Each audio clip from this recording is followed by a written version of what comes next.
Jadi pada pembahasan kali ini akan membahas tentang mencangkup andal, jenis usaha, planning 5W1H, visi dan misi 5M, organisasi, actuating, controlling, gaya kepemimpinan. Yang pertama adalah jenis usaha. Nah, jadi jenis usaha yang saya pakai yaitu industri kreatif, usaha kafe matcha. Usaha kafe matcha merupakan bagian dari industri kreatif, khususnya dalam sektor kuliner industri yang mengandalkan kreativitas, keterampilan, dan bakat individu untuk menciptakan nilai tambah dan lapangan pekerjaan melalui eksploitasi kekayaan intelektual. Saya akan membahas tentang visi dan misi dalam membangun usaha kafe matcha ini. Nah, jadi untuk visinya yaitu menjadi pusat kegiatan sosial dan budaya yang terkenal di komunitas, di mana orang dapat menikmati pengalaman unik dengan matcha yang berkualitas tinggi sambil merasakan kedamaian dan kehangatan. Lalu, untuk misinya, yang pertama, menyajikan matcha berkualitas tinggi dari sumber yang terpercaya, menjaga kesegaran dan keaslian rasa setiap hidangan. Lalu yang kedua, menciptakan lingkungan yang ramah dan nyaman bagi pelanggan di mana setiap kunjungan membawa rasa kedekatan dan kenyamanan. Lalu yang ketiga, memperkenalkan inovasi dalam kreasi menu dengan menggunakan matcha sebagai bahan utama, memberikan pengalaman rasa yang unik dan memikat. Lalu yang keempat, berkomitmen pada keberlanjutan dengan memilih bahan baku yang ramah lingkungan dan juga mendukung praktik bisnis yang bertanggung jawab secara sosial. Lalu yang kelima, melibatkan diri dalam komunitas lokal dengan menyelenggarakan acara-acara dan kolaborasi yang memperkuat ikatan sosial dan budaya di sekitar kita. Lalu selanjutnya adalah 5W1H. Yang pertama adalah what? Membuka kafe matcha yang menawarkan menu-menu berbahan dasar matcha berkualitas. Why? Melihat tren konsumsi matcha yang semakin meningkat di kalangan masyarakat.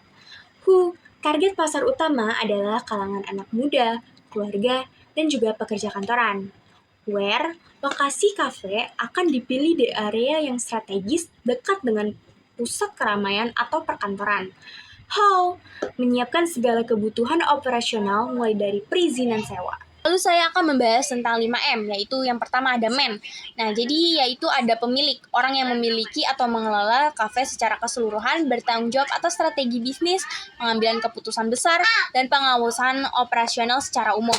Lalu ada manajer kafe, yang bertanggung jawab atas pengelolaan sehari-hari kafe, termasuk manajemen staff, pembelian bahan baku, pengaturan stok, dan juga penanganan masalah operasional. Lalu ada barista yang ahli dalam menyeduh dan menyajikan minuman kopi dan matcha. Lalu ada koki nih yang bertanggung jawab atas persiapan dan pembuatan makanan seperti kue, kudapan, atau hidangan lain yang disajikan di kafe. Lalu ada staf layanan pelanggan, orang-orang yang melayani pelanggan di toko, mengambil pesanan, dan memberikan layanan yang ramah dan profesional.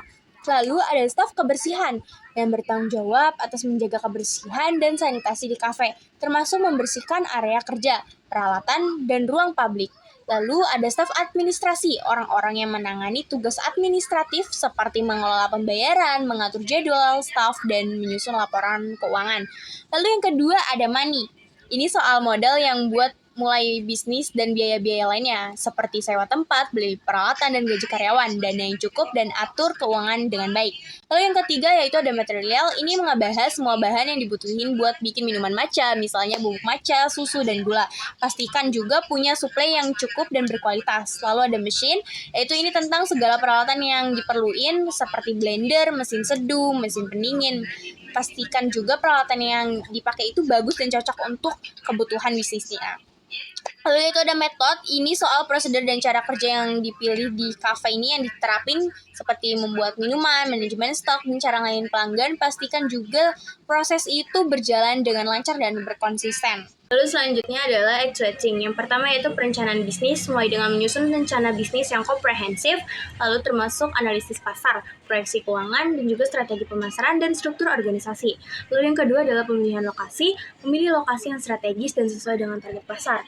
Mempertimbangkan faktor seperti lalu lintas, pejalan kaki, visibilitas, dan juga keberadaan pesaing.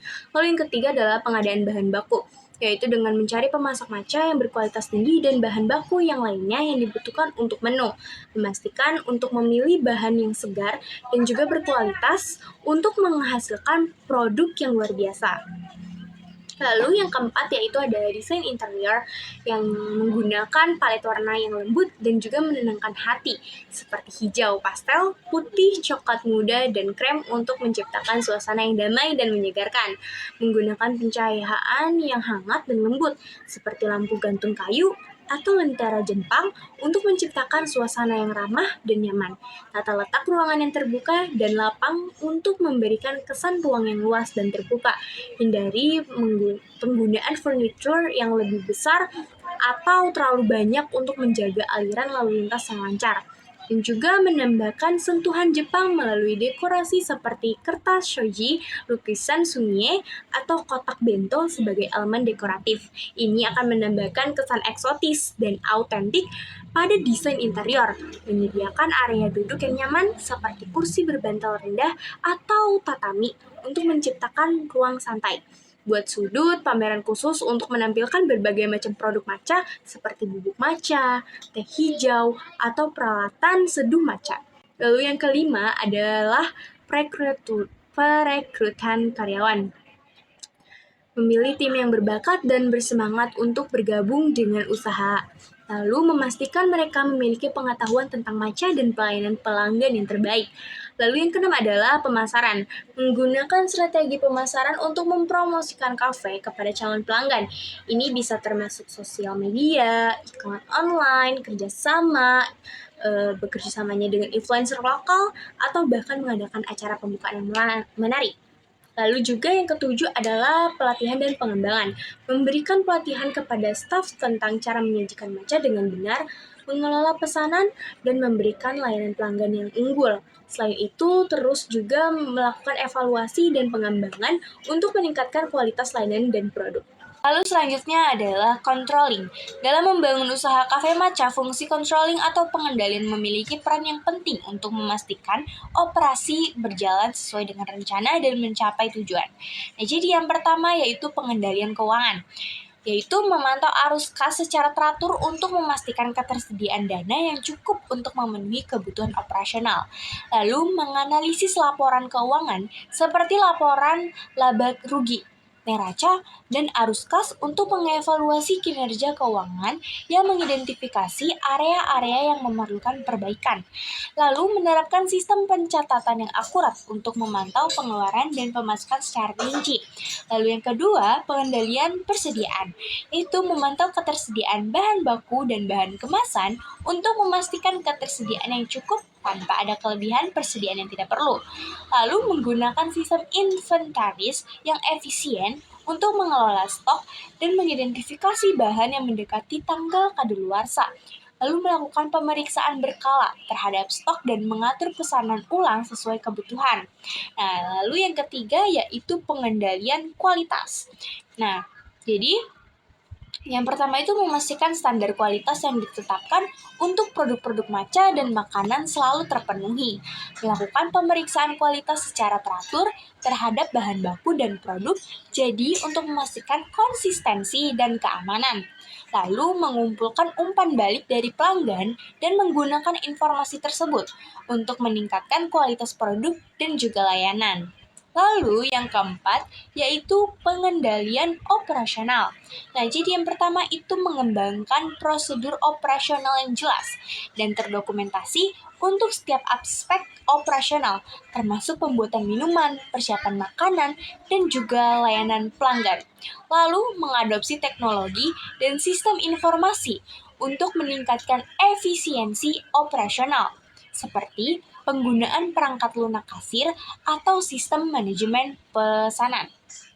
Lalu juga melakukan evaluasi terhadap kinerja staf dan menyelenggarakan pelatihan atau pembinaan jika diperlukan. Nah, jadi lalu yang kelima yaitu ada pengendalian pemasaran. Yang pertama, yaitu memantau efektivitas strategi pemasaran yang telah diimplementasikan seperti iklan, promosi, dan kehadiran di media sosial. Lalu mengumpulkan dan menganalisis data pelanggan untuk memahami preferensi dan perilaku mereka, serta mengidentifikasi peluang-peluang baru, menyusun merencana pemasaran yang terperinci dan mengalokasikan anggaran secara efisien sesuai dengan target pasar dan tujuan bisnis. Lalu selanjutnya adalah andal. Yang pertama yaitu dampak penggunaan bahan baku. Nah, jika dianalisis produksi bubuk matcha itu dan bahan baku lainnya dapat menyebabkan penggunaan energi yang tinggi dan limbah yang dihasilkan. Nah, jadi solusinya adalah memilih produsen yang mengutamakan praktik berkelanjutan dalam produksi mereka, menggunakan bahan baku organik dan sertifikat atau bersertifikat jika memungkinkan. Lalu kurangi limbah dengan membeli dalam jumlah yang sesuai dan mendaur ulang atau mendaur ulang kemasan yang digunakannya. Lalu yang kedua adalah dampak penggunaan energi. Jika dianalisis, operasi kafe termasuk pemakaian listrik untuk pencahayaan, pendinginan, dan juga peralatan yang menyebabkan jejak karbon yang tinggi. Nah, jadi solusinya yaitu menggunakan lampu hemat energi atau lampu LED, instalisasi peralatan hemat energi, dan juga sistem pemanasan air yang efisien. Mempertimbangkan untuk menggunakan sumber energi terbarukan atau membeli kredit karbon untuk mengimbangi emisi karbon. Nah, lalu yang ketiga adalah dampak keseluruhan limbahnya lah, misalnya nih ya, seperti analisis yang kita analisis yaitu kafe dapat menghasilkan limbah organik dan non organik seperti sisa makanan, kemasan, dan juga peralatan sekali pakai. Nah, jadi solusinya apa sih? Nah, solusinya yaitu mengurangi limbah dengan menyajikan makanan dan minuman dalam wadah yang dapat didaur ulang atau ramah lingkungan. Membuat program daur ulang untuk mengelola limbah kertas, plastik, kaca, dan juga logam. Donasikan sisa makanan yang layak konsumsi kepada organisasi amal setempat. Nah, lalu yang keempat yaitu dampak transportasi. Nah, jadi aktivitas pengiriman dan pengangkutan bahan baku dan produk jadi dapat menyumbang pada polusi udara dong tentunya dan kontribusi karbon. Nah, jadi solusinya adalah mengurangi dampak penggunaan pemasok lokal untuk meminimalkan jarak pengiriman. Lalu menggunakan armada kendaraan yang ramah lingkungan seperti mobil listrik atau sepeda kurir. Nah, jadi galakan penggunaan transportasi berkelanjutan di antara karyawan dengan memberikan insentif atau fasilitas untuk bersepeda atau berbagi kendaraan. Nah, lalu yang kelima yaitu dampak air dan penggunaan air. Jika dianalisis, proses pembuatan minuman dan kebutuhan kebersihan dapat menghasilkan limbah air dan konsumsi air secara besar-besaran. Jadi solusinya yaitu instalasi peralatan yang efisien dalam penggunaan air seperti kan sensor, toilet berhemat air, dan peralatan cuci dengan teknologi hemat air. Nah, jadi rekayasa kembali proses operasional untuk meminimalkan limbah air, misalnya dengan mempertimbangkan ulang cara penyediaan minumannya. Lalu selanjutnya adalah kita akan membahas tentang asumsi. Nah, jadi masa pemakaian ruko yaitu 5 tahun, masa pemakaian kompor dan gas 5 tahun, masa pemakaian mesin coffee grinder 5 tahun, masa pemakaian panci 5 tahun, masa pemakaian meja 5 tahun, masa pemakaian kursi 5 tahun, lalu juga masa pemakaian timba 3,5 tahun, masa pemakaian alat pengocok yaitu 3,5 tahun, masa pemakaian penyaring kerucut yaitu 3,5 tahun, lalu masa pemakaian pisau 3,5 tahun, masa pemakaian wadah, sendok, gelas, nampan, serbet, dan masa pemakaian peralatan lainnya yaitu 3,5 tahun. Nah, selanjutnya yaitu adalah investasi. Nah, jadi di sini juga sudah dijajarkan peralatannya dan harganya. Misalnya gerobak atau tempat jualan kita itu seharga 2.312.600. Untuk kompor dan gas itu 317.600. Mesin coffee grinder yaitu 1.232.200. panci dengan harga 218.300, meja 1.232.500, kursi 1.821.350, timba yaitu 32.450, alat pengocok 21.200, penyaring kerucut 23.500, pisau 11.850, wadah 76.900, sendok 72.200, gelas 152.800, dan serbet 52.400, nampan 21.400. Jadi peralatan tambahan lainnya juga ada 31.000, 250.000, dan total semuanya adalah 7.630.500 rupiah.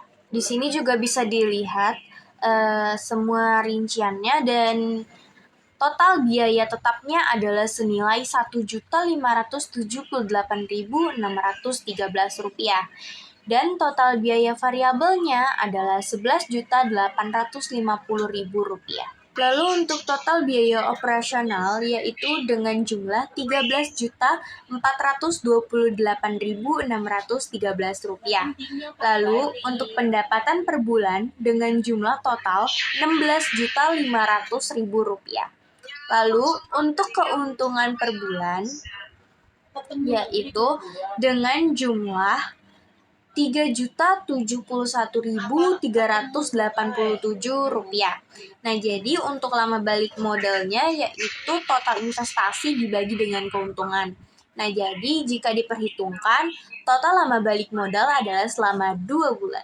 Berdasarkan analisis usaha kopi di atas, disimpulkan jika dengan modal sejumlah nilai investasi Rp7.630.500, biaya tetap yaitu Rp1.578.613, lalu pengeluaran dengan nilai variabel Rp11.850.000, dengan total biaya operasional yang dikeluarkan sebesar Rp13.428.613. Jumlah pendapatan yang dihasilkan selama sebulan dari bisnis kopi yakni Rp16.500.000. Dengan begitu, keuntungan bisnis kopi selama sebulan sebesar Rp3.071.387.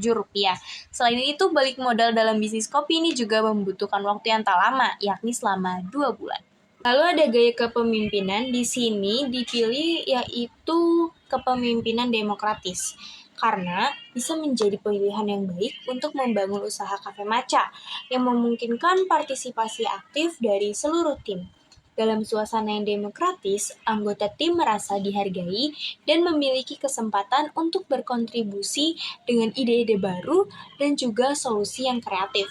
Ini dapat menciptakan lingkungan yang kolaboratif dan memotivasi tim untuk bekerja dengan baik atau dengan lebih baik secara bersama-sama.